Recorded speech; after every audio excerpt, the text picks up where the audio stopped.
tarde, irmãos. Boa tarde, irmãos. Graça e paz. Amém.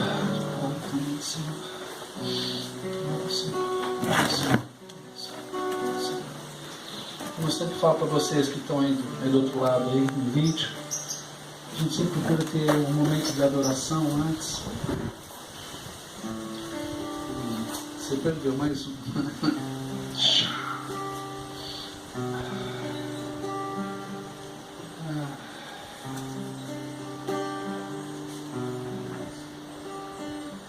Eu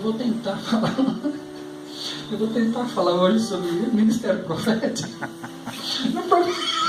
Não prometo muita coisa, não. Deus poderoso. Glória a Deus, Senhor. Glória a Deus, Senhor. Glória a Deus, Senhor. Abram a Bíblia de vocês, Efésios 4, 11.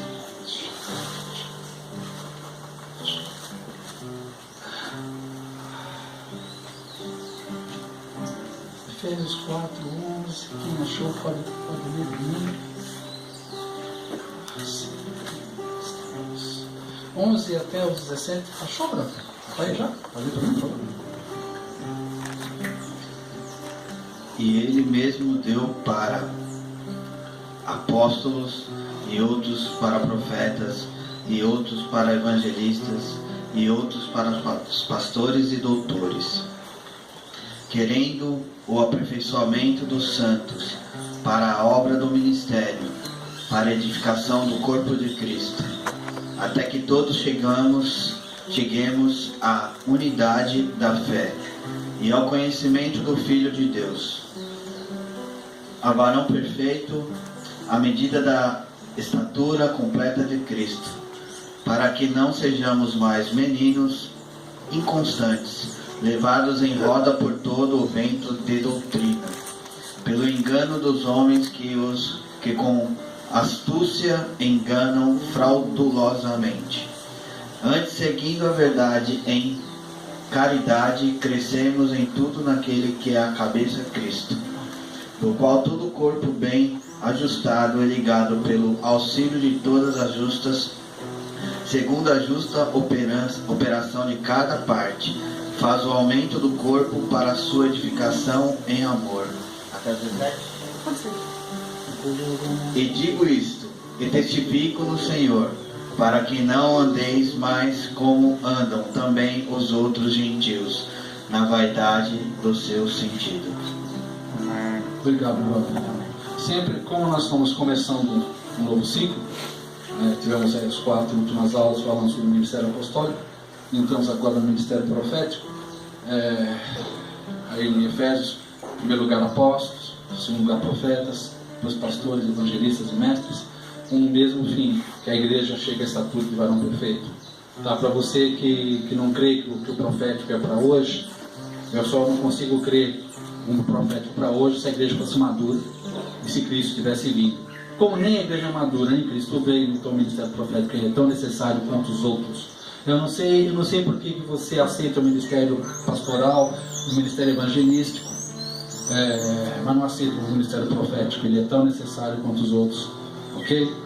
Você pode ver, no Brasil, quando nós tivermos uma mão sem o dedo, deu problema. Você vê como é importante. Bastou um defeito no dedo, você vê o problema que deu, né? Vamos lá.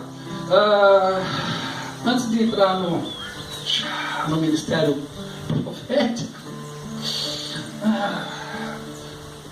tudo que nós fizemos em Deus, a palavra de Deus diz que a letra por si mesmo, só por ela mata, mas o Espírito Santo, a unção, ela vivifica, né?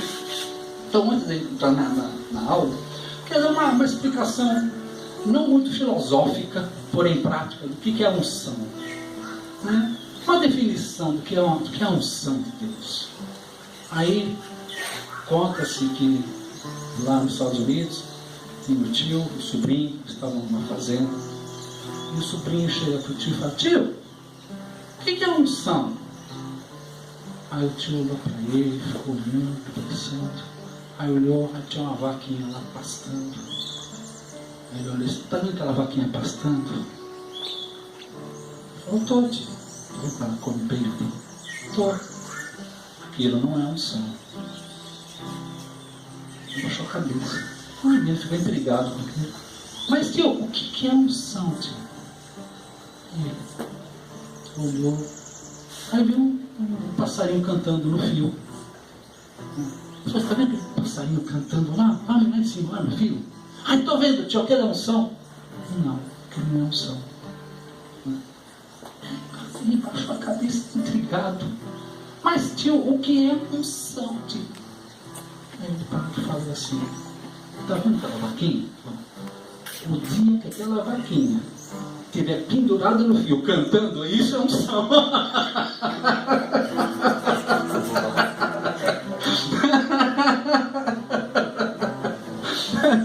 Unção é uma capacidade sobrenatural para se executar o serviço do reino. São coisas que naturalmente você não conseguiria fazer. Sabe, o gago fala, o tímido se torna um pregador. O improvável se torna levantado por Deus. Isso é unção. Isso é o poder sobrenatural de Deus. Sem ela, não vale a pena fazer nada disso. Não vale a pena existir. O plano de Deus não é só me pregar-se nos ungidos. Nós temos que viver uma vida ungida. Né? Uma vida chapada no Espírito Santo. Tornar um ébrio, como Jeremias fala. Entrei na presença de Deus, tornei-me como um ébrio. Então, ser ébrio é bom, cheio do Espírito Santo. Né? E nós somos programados para andar numa alegria, no poder do Espírito, executar as coisas de Deus no poder de Deus, viver debaixo da unção de Deus, da glória de Deus. Ok? Então, gostaram da minha definição muito clássica sobre a unção? Então vamos lá, estou dentro do lado errado o negócio aqui, vamos lá. Falar um pouco sobre o ministério profético. Bom, como sempre, você sabe que eu não gosto muito de dar aqueles ensinos acadêmicos, né? Eu pego uns tópicos e vamos trabalhar, vamos conversar esses tópicos, fiquem à vontade para poder perguntar, compartilhar experiências que vocês tiveram. Eu particularmente gosto muito de ensinar sobre ministérios, particularmente dos 5 ministérios do dom profético. Gosto muito de falar sobre ele, tá? O que é ser profeta? Né? Vamos pegar primeiro o que é ser profeta aqui. Na Bíblia diz lá, quem souber, complete a frase. João Batista diz: eu sou a voz que clama no deserto. Por muitos anos eu entendia isso, que João Batista falava: eu sou a voz que clama no deserto. Tá? E convivi com essa medida da verdade durante muitos anos, até que o profético me chamou a atenção para uma coisa, que na verdade o que João Batista está falando, ele está falando o seguinte: eu sou a voz do que clama. Ok? O que clama, o Espírito Santo de Deus está dentro dele. Ele é apenas uma voz. Ele não é a voz. Está entendendo isso? Ele é o porta-voz. Entende? Igual uma caixa acústica. Ela não produz som por ela mesma. Ela repercute. Está entendendo? Então ele está falando: eu sou a voz daquele que clama. Então as verdadeiras unções, o verdadeiro profeta é aquele que tem um clamor inside, que tem um clamor dentro dele, que quando ele abre a boca, ele, igual aquela película do alto-falante, que ela vibra de acordo com as ondas sonoras que ela recebe, ela manifesta, ela transfere o que é impulso sonoro, tá? O que é ondas elétricas, ela transforma em ondas sonoras inteligíveis aos nossos ouvidos. Isso é a voz profética. Tá? A voz profética, ela não tem a ver tão somente com o futuro, porque sempre que a gente pensar em coisas proféticas, a nossa mente nos remete para o futuro. Agora, não existe um futuro sem um presente. Então, na verdade, o profético ele não trata com o futuro, ele trata com o presente, porque é o presente que determina o futuro. Amém. Estão entendendo isso? Por isso que o ministério profético ele é tão essencial como os outros ministérios. Porque ele é mais uma faceta de Cristo Jesus. Nós percebemos Jesus operando tanto nos dons proféticos, no ministério profético, na palavra de sabedoria, palavra de conhecimento. Nós vamos falar um pouquinho sobre eles no decorrer das aulas. Tá? Avisando vocês, também o pessoal que está em vídeo, na próxima terça-feira eu não vou estar aqui, eu vou estar em São Paulo, nós fomos chamados para fazer uma unção, uma coisa lá em São Paulo, então eu vou ter que estar lá. Infelizmente, na outra terça-feira não, mas daqui a 15 dias a gente volta, em nome de Jesus. Porque, bom, voltando... Oi? João Batista não tinha... Só para esse João Batista não tinha a unção de Elias? Só isso aqui? O que você entende pela unção de Elias? Que o primeiro Elias, que teve a unção do verdadeiro Elias, ele foi na carruagem de fogo até o terceiro céu. Aí o João Batista tem a unção desse Elias. E essa geração de agora, são 3 unções de Elias. Essa geração de agora tem a unção de Elias também. Você está perguntando ou está afirmando? Não, eu estou perguntando. Que falou, né? Daqui a pouquinho, né? Pode até por isso, realmente. Porque eu ouvi falar isso. Muito bom. Se lembra que perguntaram isso para ele lá? És tu Elias? Ele respondeu? Não sou. Por quê? Tinha uma seita, uma parte do judaísmo que podia até ter em reencarnação, coisas do gênero. És tu? Ele falou, não sou. Se ele era o Messias. És tu o Messias? Começam a fazer uma série de perguntas, porque o ser humano, não é o seu caso, tá? Mas o ser humano, ele tem uma tendência de tentar interpretar unções novas segundo mentalidades antigas.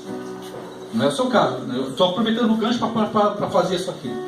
Tá? Nós nunca vamos entender novidades de Deus segundo velhas óticas. Então nós temos que estar preparados para andar no novo de Deus segundo uma nova plataforma, um novo entendimento, um novo caminhar. Tá? O que repousava sobre ele era a mesma unção de Elias. Sim, é isso. Ok? Por quê? E qual era o princípio? Qual é a carga profética? Converter o coração dos pais aos filhos e converter o coração dos filhos aos pais. E arrependimento. Arrependimento é um dos caráteres, ou o caráter da obra profética. Arrependimento, porque o profético, o apostólico, ele é o fundamento, né? Ele é a pedra de fundamento. Tá? Quando você coloca a pedra de fundamento apostólico, sobre essa grande pedra, que é a pedra de fundamento, é erguido a obra, que são as pedras vivas que somos nós, que fala em Pedro. No edificar essas pedras, as pedras que são tortas, e eles sabem muito bem do que estou falando, tem um prumo. Tá? Ok? Para que serve o prumo? Para que ela fique alinhamento. Tá? Então, o que o apostólico funciona como fundamento, o profético funciona como alinhamento. Então, o profético ele vem para alinhar. O que estiver desalinhado, o que estiver sobrando, ele empurra para dentro. O que estiver para dentro, ele põe para fora. Okay? Fazer o que? Alinhamento. Para que a obra seja edificada como um prudente construtor. Ok? Beleza? Tá bom? Tá bom? Vê lá, vamos lá. Abra aí no livro de Atos, capítulo 2. Vamos ler o versículo 17 e 18. Atos, capítulo 2, versículo 17 e 18. Glória a Deus. Glória a Deus. 17 e 18. Atos, capítulo 2, versículo 17 e 18. Atos 2, 17 e 18. Tá na mão? E acontecerá nos últimos dias, diz o Senhor, que derramarei do meu espírito sobre toda a carne. Vossos filhos e vossas filhas profetizarão. Vossos jovens terão visões, e sonharão vossos velhos. Até sobre os meus servos e sobre as minhas servas derramarei do meu espírito naqueles dias, e profetizarão. Foi isso que eu ouvi. Como? Foi isso que eu ouvi.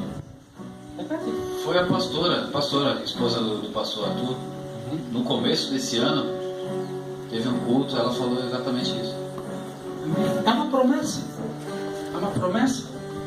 E a igreja está se preparando para andar nessa dimensão, tá? Nessa dimensão do profético. O profeta, ele é mais do que o ministro. O profeta, eu acho que ele é o único ministério que ele é 24 horas por dia. Os outros precisam até de um certo ambiente a trabalhar. O profético não. O profético, ele é profeta 24 horas por dia. Ele tem um pensamento profético. É porque o profético, ele é um fio desencapado. Tá entendendo? Ligado com o coração de Deus. Então, a qualquer momento, sabe, ele manifesta. Você pode estar sentado com o profeta, você está conversando com ele, tocando uma ideia, de repente ele fala, ele pega uma palavra na sua vida. Ele não precisa de um ambiente. O ambiente ajuda. Tá? O toque do violão, você vai ver no Velho Testamento, quando o profeta precisava de uma unção, ele foi chamado de um tangedor. O tangedor tocou e ele profetizou ao rei. Até o rei que ele não ia com a cara dele, mas por causa da unção ele foi lá e profetizou. Ambientes ajudam, mas ele não necessita de um ambiente, 4 paredes, algo chamado templo, para ele exercer o ofício. Tanto é, João Batista era a voz que clamava no deserto. No deserto. Então, no deserto, 2, 3 graus meia-noite e 45, 50 graus meio-dia, né? Não tem ar-condicionado, não tem cadeira, não tem diácono, não tem presbítero, e lá ele fluía. Agora, por que ele fluía no deserto? Por que ele, até hoje o profeta precisa do deserto? Porque no deserto se fortalece. Dificuldade que fortalece. No deserto se fortalece. Exatamente. Mas tem mais. Deserto é lugar de dificuldade, né, Thaís? Entendi? Deserto é lugar de dificuldade. Sim. 24 horas por dia, de dia e de noite é lugar de dificuldade. Agora, no deserto tem uma qualidade lá que raramente tem em outros lugares. Você para pensar e você não se preocupa com nada ao seu redor, você se foca naquilo que você precisa. Aí, isso aí, mais dentro do alvo. Vai jogando a flecha aí, pá, é isso aí. Começa porque é um lugar de solidão. O profeta, ele já é meio esquisito por natureza, entendeu? Ele já tem, sabe, ele é assim, ó, tem Deus e tem gente. E dá pra gente, dá pra Deus, né? Ele vai pra Deus. Os verdadeiros profetas têm até uma certa dificuldade de lidar com pessoas, tá? Então ele até é aconselhado, trabalhado pelos outros dons, falando, volta para a terra. Porque o profeta, a tendência dele é ficar meio mais lá do que cá, entendeu? E se ele ficar mais lá do que cá, ele já é chapado, ele já é doido por natureza. Então ele precisa principalmente do ofício do mestre, do pastor, para puxar ele para baixo, para equilibrar a balança. Só ele desequilibra a balança. Agora o deserto é um lugar onde ele é treinado. Porque o profético, ele trabalha na dependência de Deus. Os outros ministérios, não que os outros não dependam, dependem muito. Mas o profético, ele é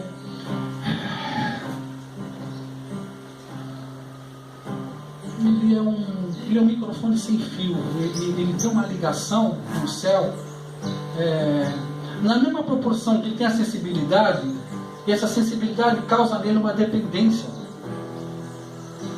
do céu, das coisas do céu. Ele precisa estar envolvido com as coisas do céu. Ele se sente intrigado, ele se sente abalado. Tá? O profético, ele anda, como diz o apóstolo Luiz Hermínio, o profeta ele deve ter pelo menos umas 4 crises por mês. O profeta está sempre em crise. Por quê? Porque ele está sempre fazendo download, ele está sempre... movendo as coisas. Imagina que dentro dele está acontecendo o que está acontecendo no céu. Ele pode até não entender com a sua mente humana, mas o seu espírito, ele entra na mesma sintonia. Você lembra que eu expliquei uma vez sobre simulação e emulação? Vocês lembram disso ou não?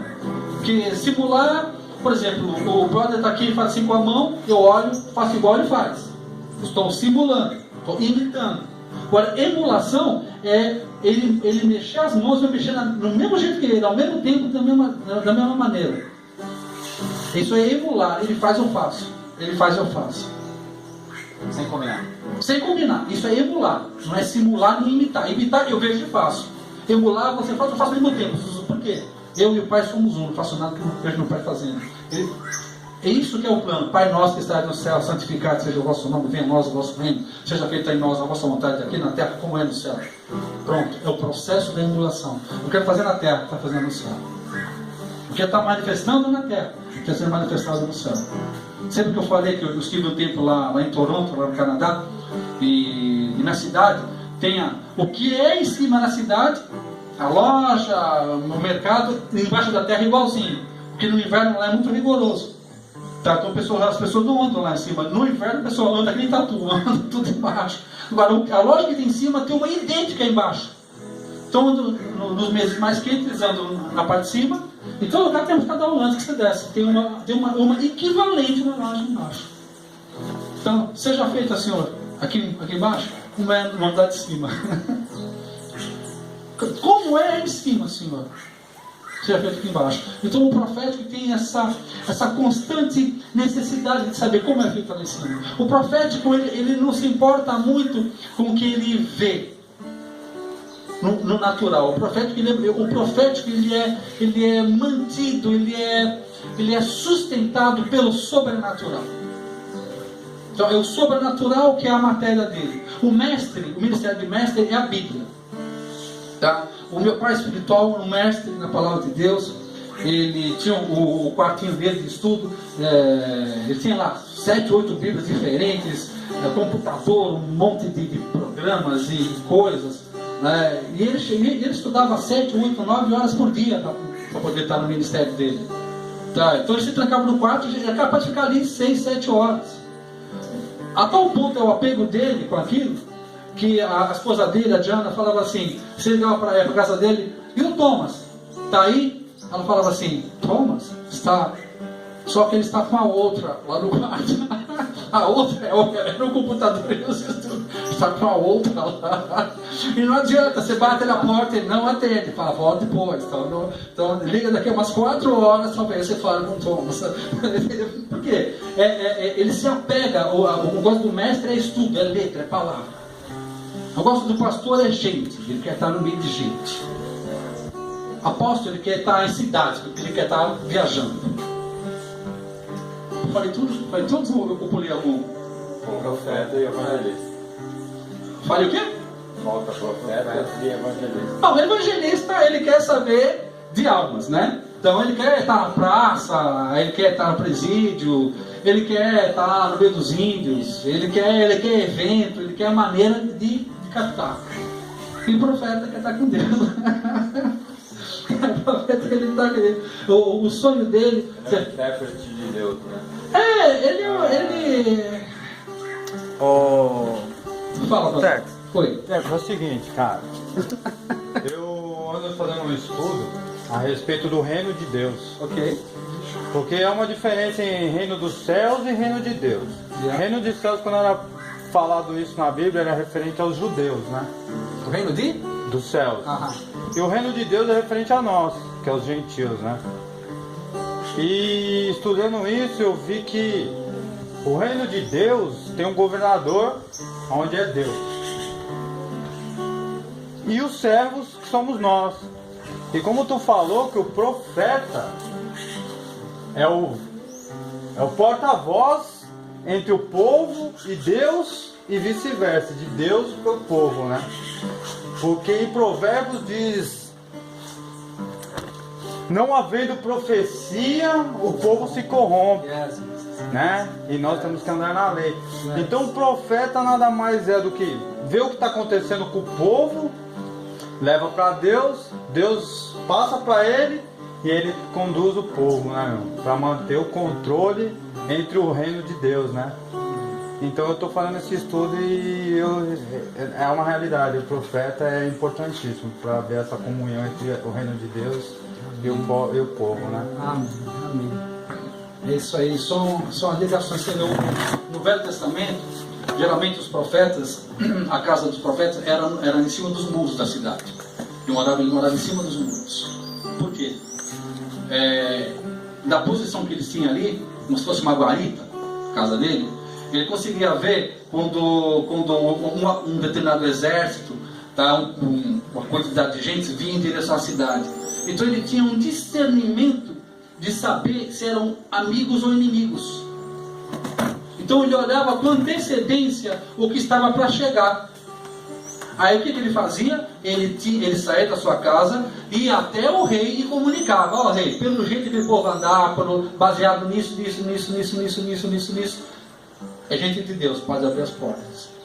Olha, rei, baseado nisso, por uma revelação, porque o profeta, embora ele tenha muita ligação com Deus, mas o profeta também estuda bastante, porque ele tem que ter base para o toque no Espírito, porque o Espírito toca na palavra.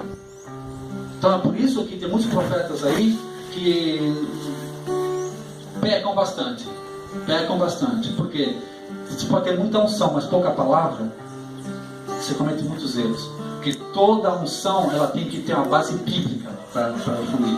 Não adianta eu ter um belo carro, uma Ferrari, numa estrada esburacada. Faz sentido? Não faz sentido. Você vai quebrar o carro todo, porque a Ferrari ela foi feita para andar num plano total.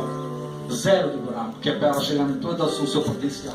Então o profeta é a mesma coisa. Por isso que você vê na Bíblia, escola de profetas. Você não vê escola de mestres, você vê escola de profetas. No Velho Testamento e no Novo Testamento. Escola de Antioquia, profetas e mestres. Que profetas e mestres andam juntos. Porque um traz equilíbrio para o outro. E todo profeta que é treinado junto com o mestre, ele tem uma vocação apostólica lá na frente. Tá? Que em alguns casos pode ver eu, Paulo, evangelista e mestre, eu, Paulo, apóstolo, evangelista, de acordo com a necessidade ele fluía. Tinha um dom, chamada principal, e algumas variantes de acordo com algumas necessidades. Eu estava pensando, tem como a mesma pessoa ser todos os cargos? Assim, tipo, ser evangelista, ser mestre, ser pastor, ser profeta e apóstolo? Então, quando você lê as epístolas, o início das epístolas, você vê Paulo falando: eu, Paulo, evangelista, eu, Paulo, apóstolo, não da parte de Deus, não da parte dos homens, mas de Deus. Tá? Você vê que às vezes ele fala: eu, mestre. Tá? Então o que acontece? Você tem uma chamada, mas tem um ofício. A gente não pode confundir o ofício com a chamada. Entendeu? Por exemplo, eu tenho uma chamada, mas ando num ofício determinado para cumprir. Por exemplo, eu chego num lugar que é mais necessário um ofício de mestre. Então eu fluo, eu saco daqui para o meu ofício de mestre e vou operando. Embora não seja um mestre, mas eu fluo na unção do mestre. Você lembra qual seria o melhor dom? Você lembra que nós estudamos na outra aula? Qual era o melhor dom? Cura. O melhor dom era aquele que a gente precisava. Precisa na hora. Do momento. É o que a gente precisa no momento. Esse é o melhor dom. Por quê? Porque de acordo com a nossa necessidade. Então, de acordo com a necessidade, Paulo sacava do dom e fluía naquele lado. Então você tem que ter a sabedoria. Entendeu? É igual no tempero lá, né? É mais pimenta, é mais só de entender, e coisas do gênero. É o tempero da comida. Interessa servir bem. Ok? Não entendi. Pois não. Esse aqui, senhor. Quando você se refere, né, nós temos uma intimidade, né, uma ligação dentro do reino, né? Nós temos uma ligação, nós temos um respeito, né? dentro da nossa intimidade, né? Tanto eu para você como você para mim. E quando eu me relaciono a você, quando eu me refiro a você como profeta, você também se relaciona a mim, se refere a mim como pastor, né? E eu tenho um desejo intrínseco, né, de alcançar voos mais altos, né? Ou a questão do doutorado, né, que é a questão para poder ministrar, né, semestre, né? Ou pastor, porque eu gosto de estar no meio das pessoas, né, dentro do contexto do reino. Quando você se refere a mim como pastor, eu acho que eu acredito que já devo ter dito isso para você, eu não me ensoberbeço por causa disso.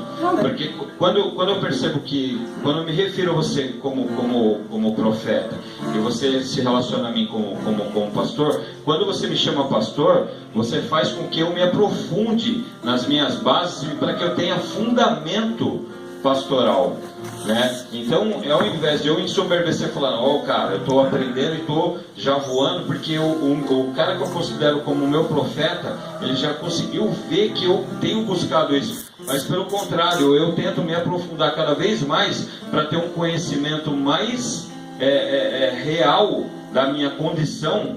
Por quê? Porque o meu desejo é diferente da minha condição. Eu tenho um desejo, mas eu não sei se eu tenho condição para isso, né? Então eu vou mergulhando cada vez mais, e cada vez que isso se refere, isso me motiva para que eu possa buscar, né? E eu já me sinto confrontado em relação à questão